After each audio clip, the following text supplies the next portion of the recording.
안녕하세요. 노영입니다. 요즘 집밥들 많이 해 드시죠? 집밥을 많이 해 먹는 추세인 것 같아요. 그리고 저는 집밥 해 먹는 걸 적극 권장합니다. 그래서 집에서 가족끼리 간단히 해 먹을 수 있는 닭찜을 소개할 건데요. 예전 어른들은 가을에는 닭찜, 설에는 갈비찜을 해 먹었어요. 왜냐하면 어린 병아리가 이른 봄에 태어나면 그 병아리가 자라서 오동통하게 살이 오를 때가 가을이거든요. 이제 닭고기부터 손질해서 재워볼게요. 이렇게 봐서 기름기가 너무 많은 부분은 잘라내시면 되고요. 나는 껍질 안 먹어 그런다고 껍질 싹 벗겨내고 음식하면 맛이 조금 덜 하거든요. 그래서 안 드시더라도 다 만들고 난 다음에 껍질을 벗겨서 드시는 게 좋아요. 그래서 이렇게 저며내고 칼집을 한 2번 정도씩 넣어주세요. 솜털 같은 게 있을 수 있으니까 주의해서 씻으셔야 되고요. 그다음에 닭봉에도 살 있는 쪽에 칼집 한번 넣어줄 거예요. 그런 다음에 민양념을 할 건데 이거는 지금 양파를 즙내 놓은 거거든요. 양파를 강판에다 갈아서 면보에다 짜셔도 되고요. 아니면은 착즙기 같은 걸 이용하셔서 거기에다가 한꺼번에 내려서 냉동실에 얼음 얼리는 통에다 넣어서 얼려가지고 사용하셔도 되고요. 그 다음에 이거는 청주예요. 비린내를 잡아주고 누린내 같은 거를 잡아주는 역할을 해요. 그래서 이걸 이렇게 재놓은 동안 저는 닭찜을 팬에 한번 구워서 할 거거든요. 그러면은 기름기도 적당하게 빠져나가고 살도 훨씬 더 쫀득쫀득해져가지고 씹는 맛이 좋아요. 그래서 팬에 지질 때 사용할 양념들을 준비해 볼게요. 지금 대파하고 마른 고추, 마늘이에요. 마늘은 편으로 써시면 그냥 반씩 정도만 잘라주셔도 되고요.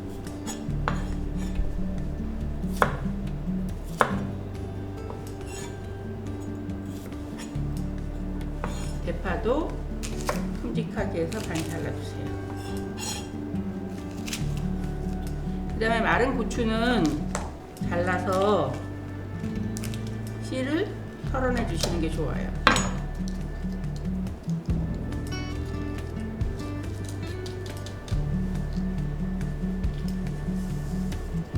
그래서 밑간에 놨던 닭은 종이 타월 같은 거에다가 물기를 걷어주세요. 팬에다가 지질 때 물이 튈 수 있기 때문에 한번 물기를 걷어주세요.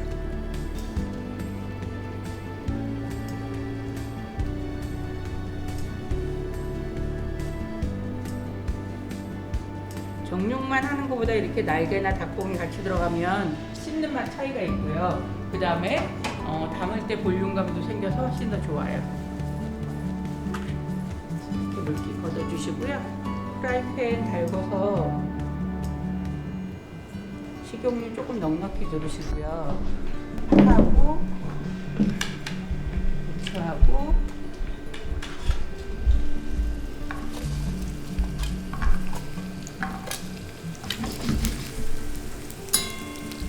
아주 충분하게 볶아서 향을 내준 다음에 여기에다 닭고기를 넣고 지질 거예요.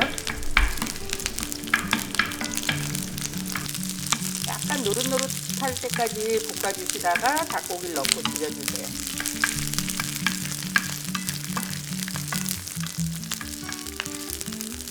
고기는 먼저 껍질 쪽이 밑으로 가게 넣어주세요.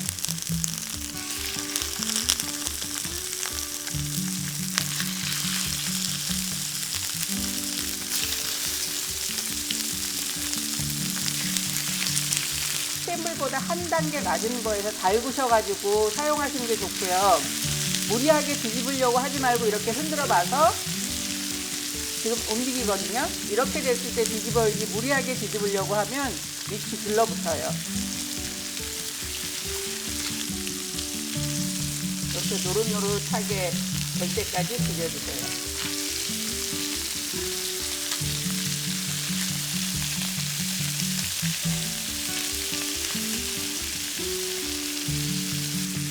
여기에서 고기를 다 익히시지 않으셔도 돼요. 여기에서는 겉에 단백질을 응고시켜서 속에 있는 육즙이 빠져나가지 않게 하는 역할과 지방이 녹아나오게 하는 역할을 하는 거기 때문에 여기서 완벽하게 안 익히셔도 되고요.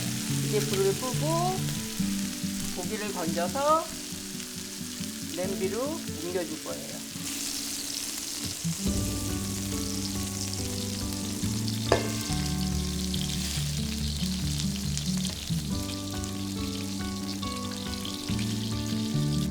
여기에서 파 같은 거는 들어가서 끓이다 보면 으깨지기 때문에 지저분해지거든요. 그래서 닭고기하고 고추만 골라서 넣어주세요. 그 다음에 물 한 3컵 정도, 4컵 정도 부어서 닭고기가 잠길 정도로만 부어주세요. 그래서 먼저 가열을 할 거예요. 지금은 양념을 하지 않으셔도 괜찮아요. 일단 닭고기를 충분히 익힌 다음에 간을 해도 되거든요. 그 다음에 이걸 끓이는 동안 들어갈 곁들임들을 준비할게요. 양파, 그 다음에 밤은 다 깎아서 색깔 변하지 말라고 미리 물에 담가놨고요. 밤은 먼저 넣으셔도 돼요.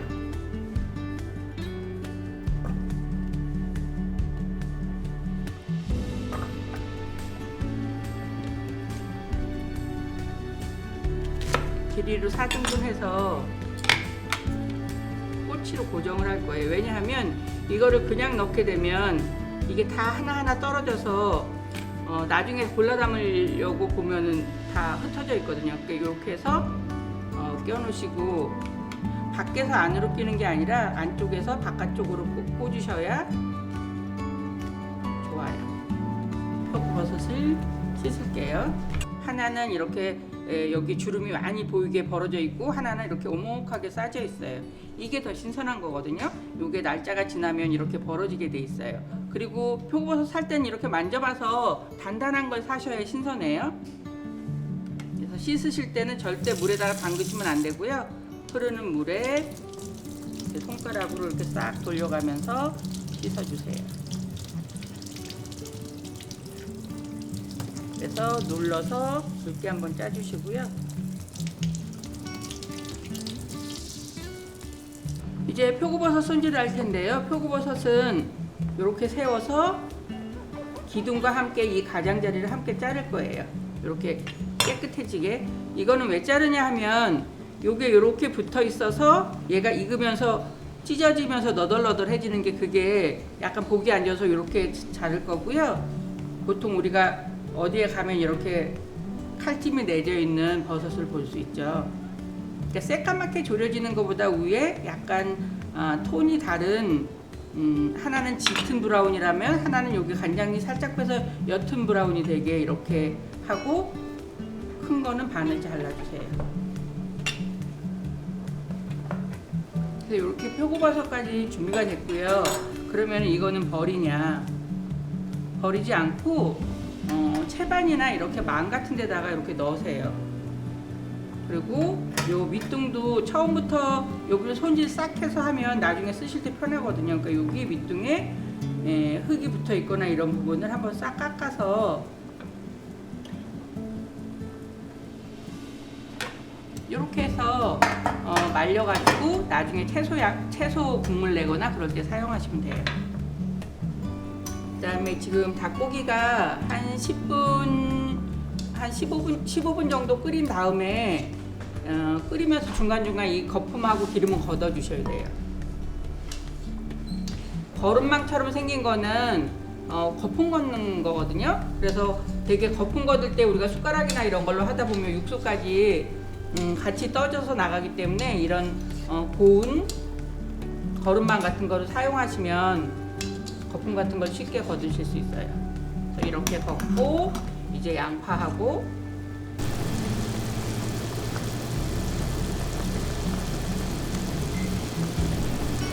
표고버섯 넣고 이제 양념 만들게요. 이제 양념장 만들 건데요. 간장에 설탕이요. 설탕 대신 꿀이나 무슨 이런 거 사용하셔도 괜찮고요. 다진 마늘, 닭고기라서 냄새를 잡아줄 수 있는 생강 다진 거, 그다음에 청주하고 미림하고 설탕이 잘 녹게 끓여주세요. 그런 다음에 후춧가루, 기호에 따라서 많이 넣으실 수도 있고 적게 넣으실 수도 있어요.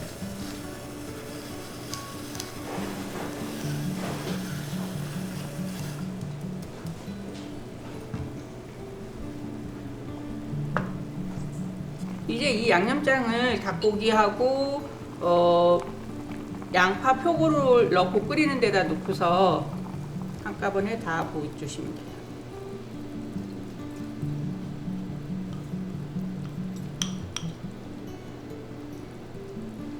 이제 국물이 약간 남을 때까지 끓이시기만 하면 됩니다.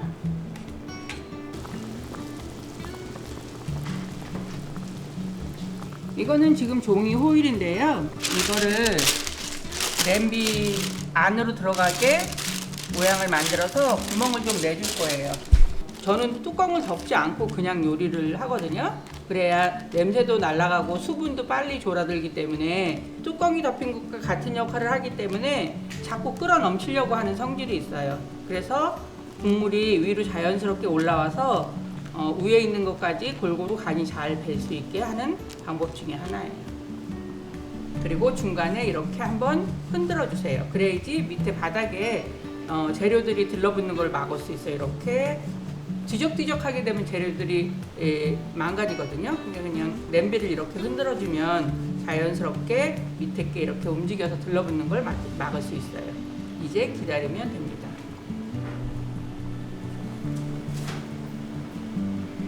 닭찜을 해서 그릇에 담고 나면 전체적으로 너무 브라운 톤이잖아요. 그래서 저는 약간 포인트 컬러를 주기 위해서 쪽파를 데쳐서 얹을 건데요. 뭐 꽈리고추를 볶으셔서 얹으셔도 되고, 쪽파 데치실 때는 줄기 부분부터 먼저 넣으세요.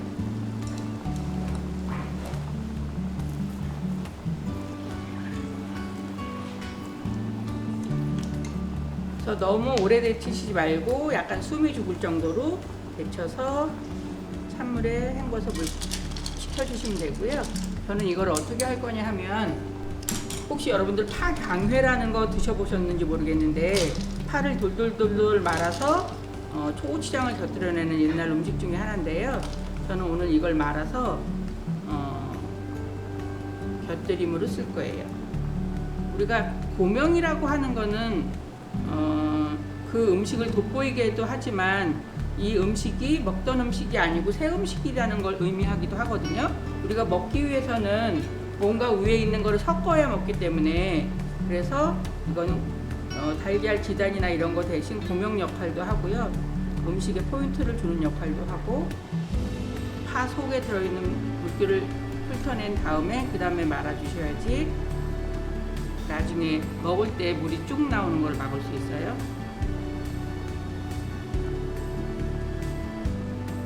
그래서 여기는 간이 안 되어 있기 때문에 먹을 때 닭찜 국물에다가 찍어서 드시면 돼요. 얘는 이제 국물이 많이 졸아들었고요. 이제 마무리 하려고 하는데요. 걷어내고 마지막에 참기름하고 그다음에 꿀을 넣어서 윤기와 함께 감칠맛도 더하는 그런 역할을 꿀이 하고요. 뭐 다른 올리고당이나 물엿 뭐 이런 거 사용하셔도 괜찮고요.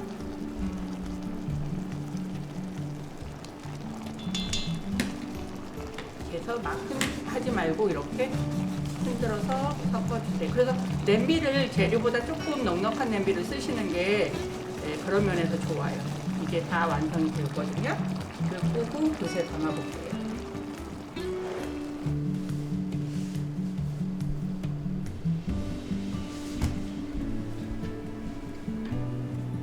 먼저 곁들이로 들어갔던 것들부터 건져서 담을 건데요. 표고버섯하고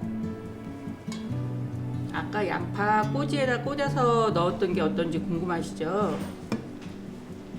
요렇게 돼 있어요. 그래서 꼬지를 이렇게 빼가지고 옆에다 담으시면 돼요.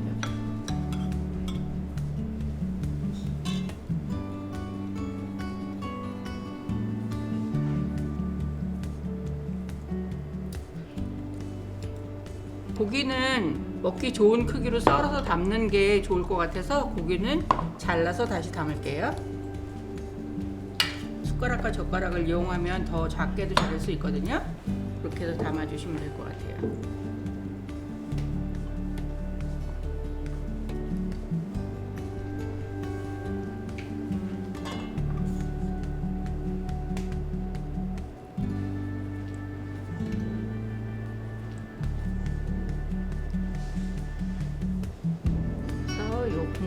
볶음밥을 위에다가 자박하게 뿌려주세요.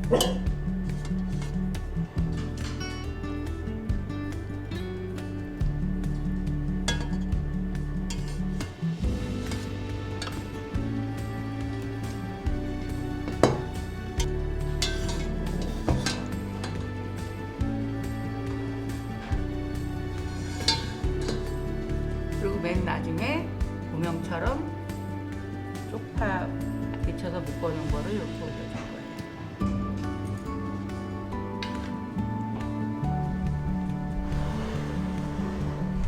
그래서 이렇게 주말에 식구들과 먹을 수 있는 메인 음식 한 가지가 완성이 되었어요.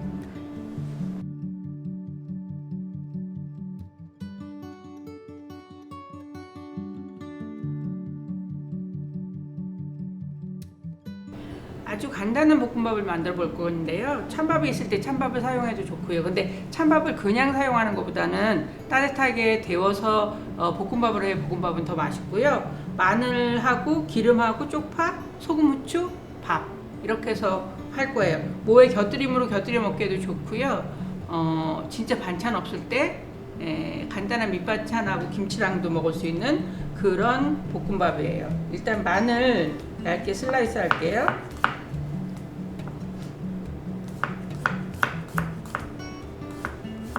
밥 2공기에 마늘 2~3쪽 정도면 되고요. 기름 둘러주시고요. 마늘을 노릇노릇하게 볶을 거예요.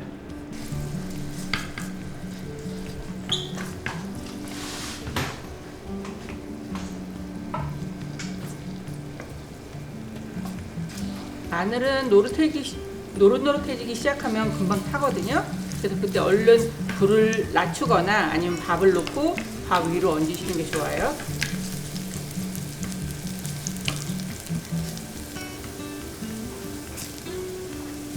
이제 밥을 넣을게요. 불은 일단 살짝 줄일 거예요.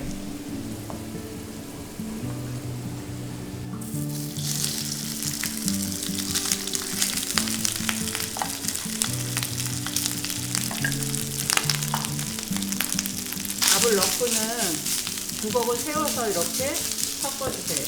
풀어주세요, 밥을.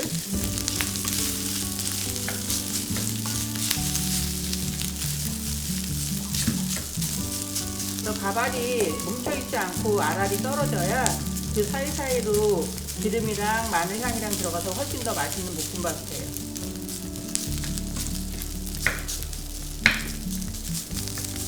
이렇게 볶다 보면 밥에 찰기가 생기게 되거든요. 그러면 완성하셔도 돼요.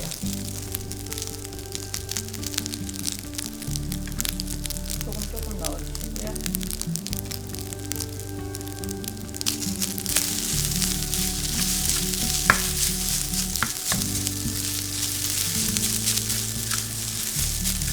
그다음에 후추 약간.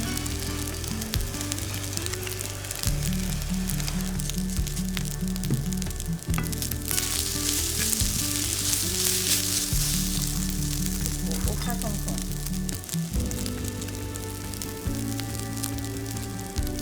그럼 간단하게 볶음밥이 완성됐어요.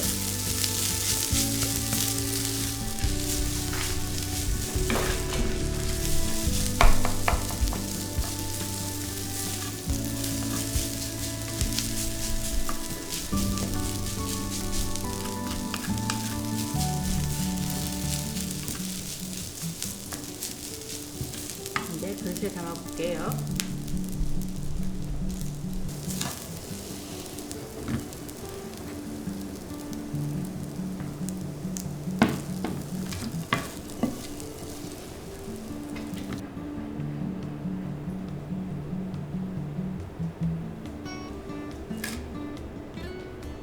이렇게 해서 간단하게 마늘볶음밥이 완성됐어요.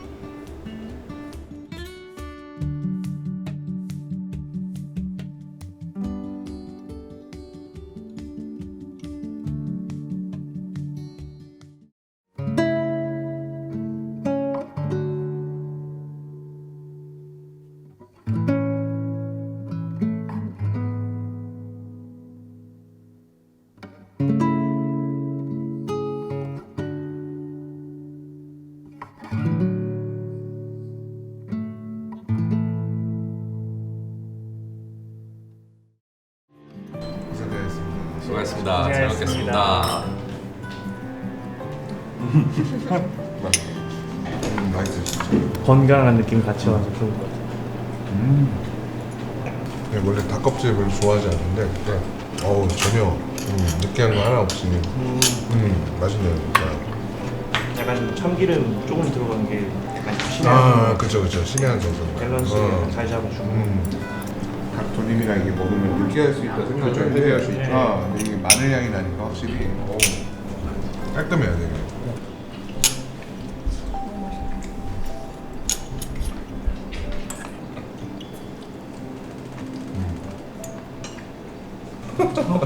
다 드셨어요.